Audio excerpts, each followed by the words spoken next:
Hello, আমি একটা নষ্ট ক্যানভাসকে মানে হচ্ছে আর্ট করা ক্যানভাসকে দ্বিতীয়বার আঁকার জন্য প্রিপেয়ার করতেছি।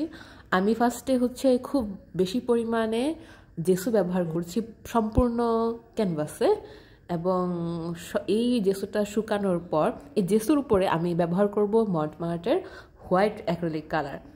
এখানে মন্টমার্টের হোয়াইট অ্যাক্রিলিক কালারটা অনেকটা সার্ফ এক্সেলের মতো কাজ করে, ধুইলেই পরিষ্কার, মানে দাগ উঠাইতে ভালো সাহায্য করে, সরি এখানে দাগ থাকতে ভালো সাহায্য করে।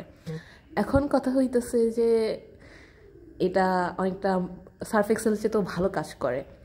তো এভাবে আমি অন্তত যে ক্যানভাসগুলোতে হচ্ছে যে কাজ শেষ হয়ে যায় বা আঁকা পরেও আমি আবার নতুন করে আঁকার জন্য প্রিপেয়ার এইভাবেই করি। প্রতিটা ক্যানভাস এইভাবেই প্রিপেয়ার করা হয়।